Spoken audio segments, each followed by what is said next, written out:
ప్రార్థనతో అన్నీ మారతాయంటే ఆస్పత్రులెందుకు? ఈ ప్రశ్న హేతువాదులు ఎక్కువగా అడుగుతుంటారు. కానీ ఈ ప్రశ్నలో ఒక తప్పుంది. బైబిల్ ఎక్కడా కూడా ప్రార్థన చేస్తే అన్ని సమస్యలు వెంటనే తీరిపోతాయి అని చెప్పలేదు. అలానే ఆరోగ్యం పాడైనప్పుడు ఆస్పత్రులకు వెళ్ళకండి అని కూడా చెప్పలేదు. ప్రార్థన అంటే దేవుణ్ణి కంట్రోల్ చేయటం కాదు, దేవుడు మన మాట వినాల్సిందే అనడం కూడా కాదు. బైబిల్ ప్రకారం దేవుడు 2 విధాలుగా పనిచేస్తాడు. ఒకటి అద్భుతం ద్వారా, ఇంకొకటి ప్రక్రియ ద్వారా. అద్భుతం అరుదుగా ఉంటుంది, ప్రక్రియ సాధారణంగా ఉంటుంది. ఆ ప్రక్రియలోనే డాక్టర్లు, మందులు, ఆసుపత్రులు వస్తాయి. వైద్యశాస్త్రం విషయానికొస్తే మన శరీరంలో ఇమ్యూన్ సిస్టమ్ అనేది ఒకటి ఉంటుంది. దాన్ని బట్టే డాక్టర్ మనకు మందులిస్తారు, మందులు ఆ ప్రక్రియను వేగం చేస్తాయి. ఇలా శరీరం తనను తానే క్యూర్ చేసుకుంటుంది.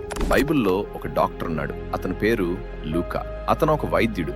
యేసు అతన్ని తప్పు అని అనలేదు, అతని వృత్తిని కించపరచలేదు, కానీ అతన్ని శిష్యుడిగా చేసుకున్నాడు. పౌలు తిమోతికి స్పష్టంగా చెప్పాడు, నీ ఆరోగ్యానికి మందు వాడు అని. కాబట్టి విషయం స్పష్టం. ప్రార్థన చికిత్సకు ప్రత్యామ్నాయం కాదు, చికిత్స దేవుడు పనిచేసే ఒక మార్గం.